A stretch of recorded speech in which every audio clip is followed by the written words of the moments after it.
now take you to the broadcast of It's Time with Reverend Nathaniel W. Martin. Here's Reverend Martin. Thank you, Dr. Blackwell. I'd like to say good morning, good afternoon, good evening, but never good night, and certainly never ever goodbye. I hate goodbyes from childhood, but that's another story. My name is Reverend Nathaniel W. Martin. I'm the pastor of the New Life Institutional Baptist Church here in the city of Los Angeles, and we are worshiping with our sister church, the Shiloh Missionary Christian Church, and as it is said, when the Baptists and the Charismatics get together, there's always going to be a shouting in the camp. And so we welcome you to come and worship with us at any and all of our services, even during this coronavirus pandemic. Wear your mask, stay social distance, and let's go and glorify and lift up the name of Jesus and glorify God, because we must not forsake the assembling of ourselves together.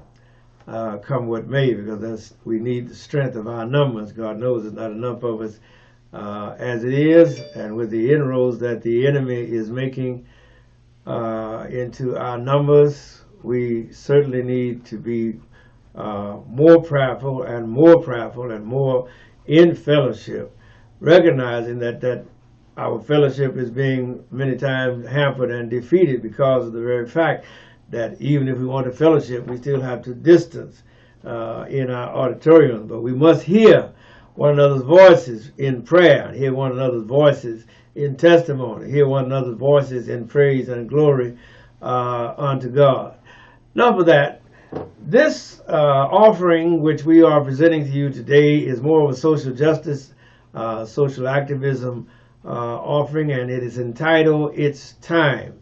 And as we said, we need social justice. That must include environmental justice, because the the sociologists have tremendously helped the world. The sociologist, the historian, the economist, and all of the social sciences rather, seem to have come together at this serendipitous moment to present to us a body of witness that we can use for evidence to prove and to demonstrate that, contrary to what the eugenicists and what many of the rabid white supremacist theorists espouse, that the environment has a far greater impact on an individual life expectancy, life experiences, than even their heredity. I mention that because I'm currently reading a book called Imbeciles, and I just finished another one called Eugenics, and that was the basic theme, that there was a feeble-minded people needed to be eliminated. And I think the Harry Laughlin, Francis Galton, Charles Davenport,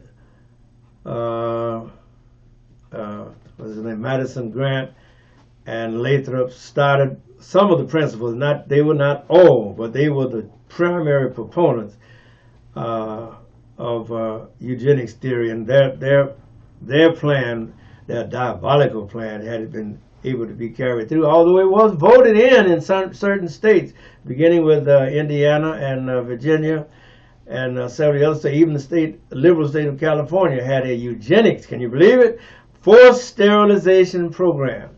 But I'm getting away from what I'm getting at. But that's that sounds so absurd that civilized people and educated people and intellectuals ever thought in such dark and stark ways. But as they say, as the Bible says, great men are not always wise, neither do the aged understand judgment. So you have to be prayerful. You just can't look at a person and say, well, he was so great over yonder, or she was so great over in that subject. That doesn't mean that they're great in every subject. That's why you have to be vigilant.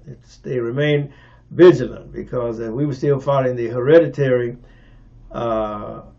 theory, then over 15 million Americans, citizens, would have been sterilized, forced sterilization. That included the blind, the deaf, the crippled, the epileptic, as well as those, that big category of feeble-minded, criminals, loose men, loose women. All of those categories would have been gone under the sterilization knife. Can you believe that? In the United States of America. Before we go any further, Scripture for our meeting is based upon our reparations. We talked about the environment, and I got carried away. But another component of social justice has to be the economic environment, because of the fact of the great economic harm that our people have suffered. You count 246 years, 365 days per year. That's a lot of years, a lot of days. And the minimum amount of hours that you can come up with that the slaves worked, because the slaves didn't have I remember the 8-hour week didn't come into existence until in the late 1950s or 40s. Until then, you worked to kin to king. And that's how slaves work, kin to kin. So you can say on an average of 18 hours, you can come up with at least 1,616,220 unpaid hours that are still on the ledger, that still have to be made good on. And then add to that another 100 years, as Dr. King said in his speech in 1963, of Jim Crow segregation, denial of voting rights, denial of housing, denial of education, denial of health care. And so that bill continues to grow and to add up. Our scripture says, Deuteronomy chapter 15, picking up the reading at verse number 12, and if thy brother, an Hebrew man or an Hebrew woman, be sold unto thee, and serve thee 6 years, then in the 7th year thou shalt let them go free from thee. And when thou sendest them out free from thee, thou shalt not let them go away empty, but thou shalt furnish them liberally out of thy flock, and out of thy floor, and out of thy winepress. Of that wherewith the Lord thy God hath blessed thee, thou shalt bless them. Now that means they got to go away. If you got flocks, primarily you make sure they walk away with some lambs or some ewes, some lambs, some ewes, or some rams. Got to have something to ride away on, a donkey, jackass. Bible just calls it an ass. It's not about no jack. But they can't go away empty. God looks out for people. God looks out for the oppressed. God looks out for the less fortunate. God looks out for the suffering. And God looks out for the downtrodden, the homeless, the hungry. Those whom Donald Trump would kick off of food stamp assistance, 700,000 people. Those whom Donald Trump would snatch their health care away from them by eliminating the meager advantage and benefits of Obamacare that have played such a critical role in helping people during this coronavirus pandemic. God is on the side of the little guy, the little person, the little man, the little woman, the boys and the girls, the babies, the infants. And that is what government is supposed to be doing. Government is supposed to look out for the less fortunate and for those who are in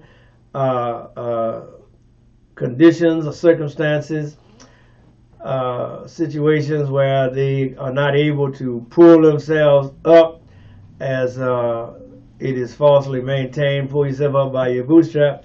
You gonna tell a man to pull himself up by his bootstrap, he ain't got no shoes on. Yeah? He ain't got no shoes and ain't got no straps. in them shoes. But you're telling him to pull himself up by his bootstraps. Why, what an absurdity, what a cruelty. And there's no self-made man or woman on the face of this globe. We all came into this world and we had benefits. Of course, the white folks had the benefits of being white, and the black folks had the liability of being born black. Not because black or white is a condition that occurs in nature, far from it, but because it is a social construct, and it is a political idea. And political ideals have consequences. Social constructs have impact. And you don't believe that? Just reason from 1492, or search the historical record from 1492 up until now, and tell me what's the state of the world condition. And most of it is brought about by belief in that myth, in that stark lie that one group of people, culture, is superior to another culture. Notice I have to stay away from that use of that word race. But when God told the children of Israel, so now if somebody might lose everything they have and become a pauper, or become an orphan, or become widowed or fatherless, and they had to sell themselves into the market to try to make some bread to eat. You're not going to abuse those people. They're not going to lose their essential identity. They're not going to lose their culture. They're not going to lose their religion. They're not going to lose their sense of selfhood, their self-respect. No. But in the chattel slavery episode in the United States of America, yes, we lost all of that. We being the black people who were snatched and kidnapped away from our homeland on the continent of Africa, and if we use that word, secured, confined, locked in the holds of smelly, claustrophobic ships, and brought over here to this continent to face a worse fate, where we were stripped of all of the aforementioned prerequisites, and on top of which, when the mothers and fathers began to bear children, the children were stripped away from the parents, so the parents could not teach them anything about their homeland in Africa, and the parents were broken up and sold off to this plantation and that plantation, and as a result, the children grew up not knowing whom they were, or that they really had any roots or any history other than the plantation. And that type of deception and that type of subterfuge has prevailed over much of the face of these United States of America, and while it's not so generally recognized around the globe, its impact has been highly detrimental. Highly detrimental. I call your attention to the unrest and the ongoing protests that are going on in Portland, Oregon, and to the sad fact that Oregon was founded and established. It came into the Union as an anti-slavery state, but it also came in as an anti-black state. And what that meant was they did not want slavery, but they also did not want any freed black people to settle in the state of Oregon. And if they did try to stay there, the law on the books of the state of Oregon said every black person, would be beaten with 39 lashes, and if they didn't leave, the longer they stayed there, every time they turned around, I believe every 30 days they're going to get whooped again, until they finally got the message to get out of Oregon. Well, I didn't know that about Oregon. And come to find out, Oregon was a sundown state, anti-Negro, anti-black, anti-colored, anti-African American. up until the World War II, when Kaiser, get Kaiser's first name, the shipbuilder that has all of these hospitals around, came to Oregon, to the state of Oregon, because that was they're going to build a port there to build ships for the war effort. Then Kaiser had to have employees. They started bringing in Negroes from down south. They had to have somewhere to stay, so they built a town called Vanport. And Vanport was a thriving city all through the war. Had its own banks, had its own schools, had its own libraries, had its own housing, had its own everything there in Vanport. But when the war ended, the Negroes that remained in Vanport were not welcome, but they remained there. But look what the city fathers of Oregon, of Portland, Oregon, did to get rid of the people. But of course, I get ahead of myself, because there was a great flood. Because the dam in Oregon that was close to the little town, the community of Vanport, that dam busted. And because Vanport was built on a floodplain, everything was flooded and wiped out all the people. And so the people that survived had to move down the road to a place called Albina. And then to get rid of them, the city fathers first built a memorial coliseum, and that displaced a lot of people's houses, a lot of people's apartments, a lot of people's permanent dwelling. I think they displaced over 450 families at that time. And then they come back after that and put in the expressway right straight through Albina, and they displaced another 154 minimum of families. I mean, houses were what? Destroyed, dislocated, and the people were coming through passing out take it or leave it type checks. They give you, offer you $5,000 for your property. You can take it or leave it. If you decide to leave it, you still had to get out, because they will tear your house down.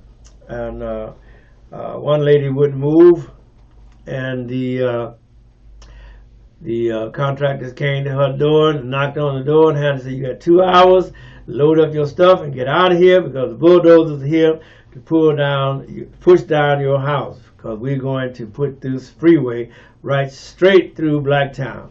And that is the way the city fathers of Oregon eliminated or dismissed most of the black people that lived in the little city, in the black town of Albina.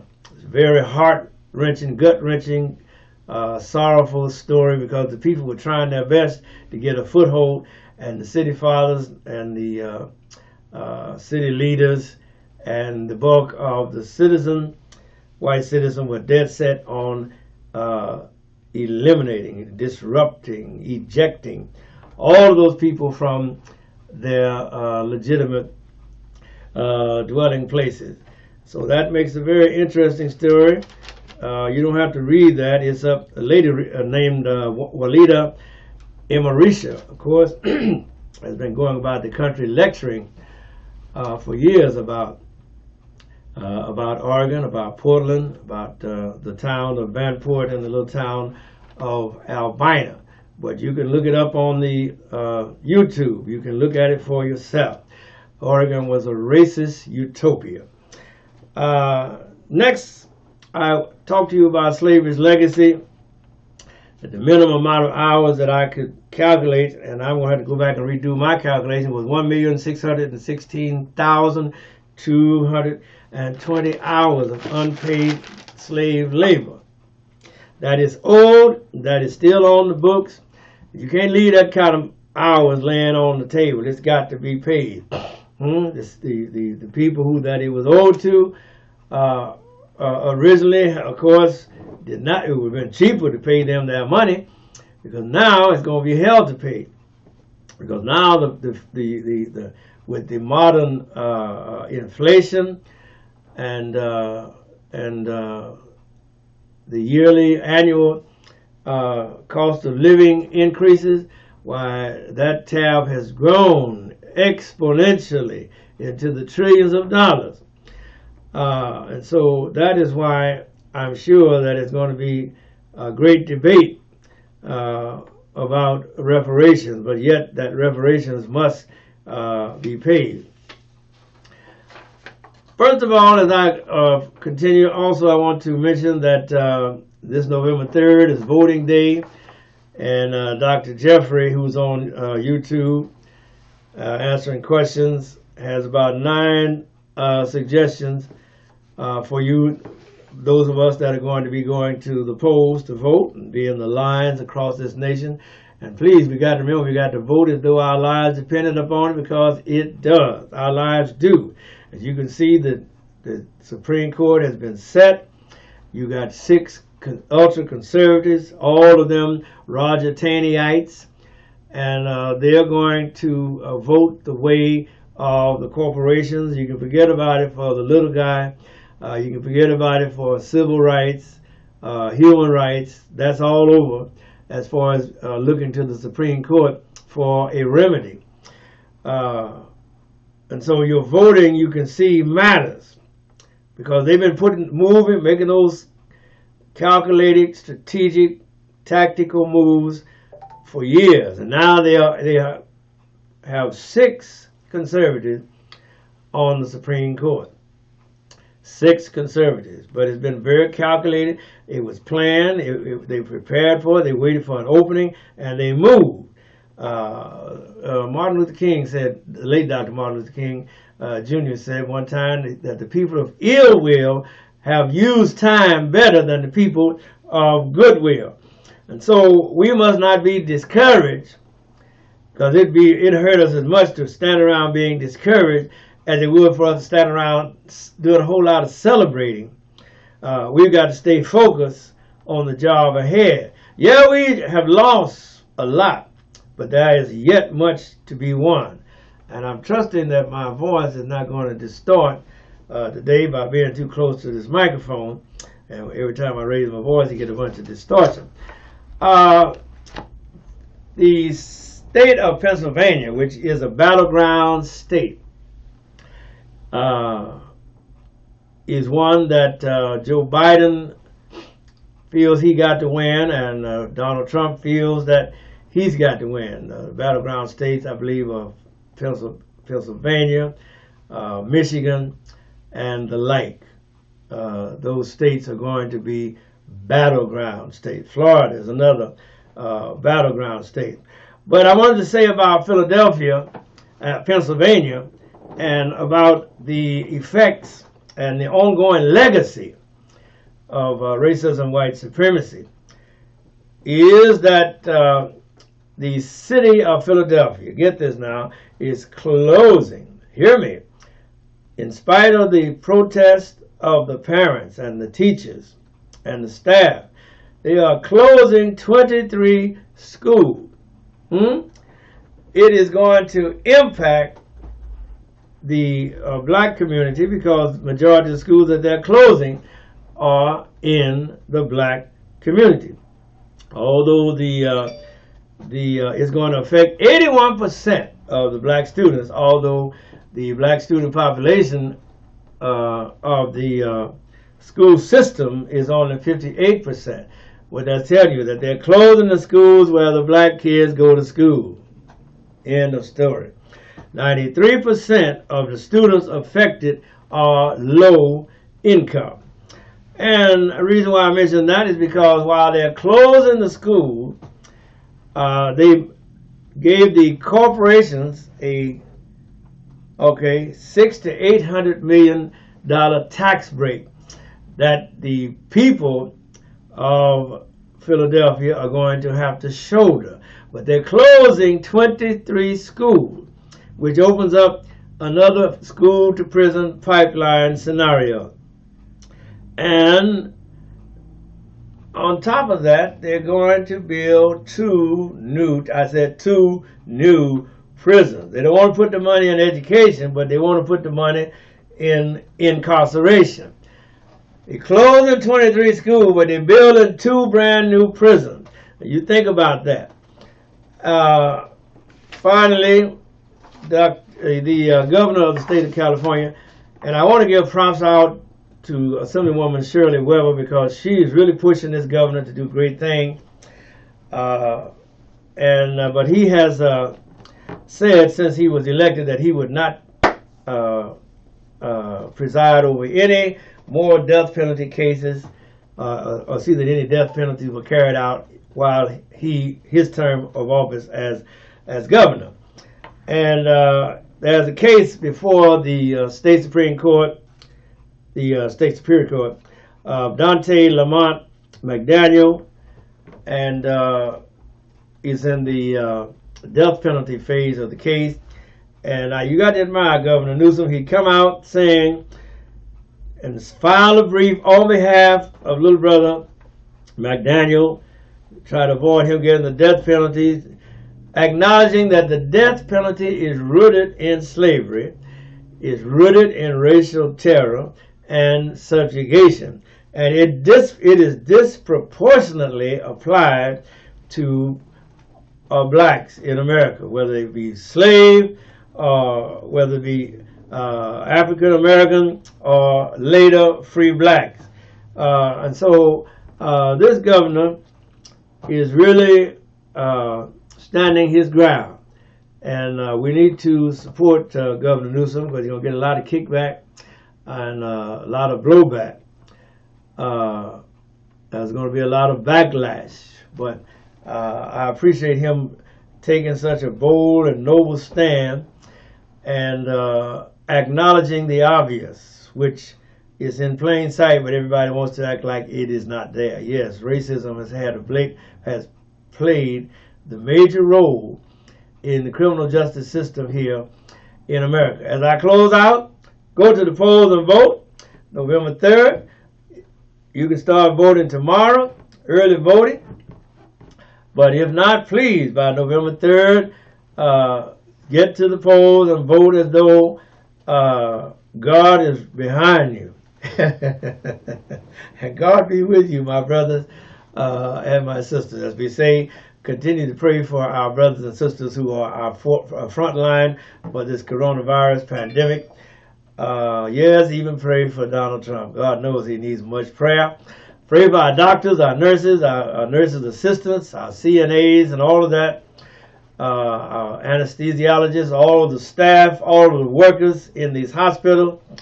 And please, ma'am, and please, sir, keep the patients lifted up in prayer, because you can't, when they get in the hospital, they can't have no visitors. Nobody can come to see them. And you know how that is. And so please, please be prayerful. Don't forget to vote. Make sure you get there. I can't tell you how to vote, but please vote right, because the future is depending on how you vote this November 3rd. Your grandchildren will be affected by this vote. Your great-grandchildren will likewise be affected by this vote. This is a watershed moment. So please get out and vote. And as I always say to those of you who are employed, thank God you're employed. But if you have one of them jobs where they don't want to give you full time, they want to keep you on part time, they don't want you to get paid for no overtime, they want to take it out in comp time, they don't want to let you know when you're going to come to work, just be on call 24/7 and call messing up your life. That's a person who really does not want to pay you. And this is what you do when somebody don't want to pay you. Don't work for them. God bless you. All right, thank you, Doc. We out of here. Sing, Bruce. I asked the question, Lord. Well, Why? why So much pain. so much pain?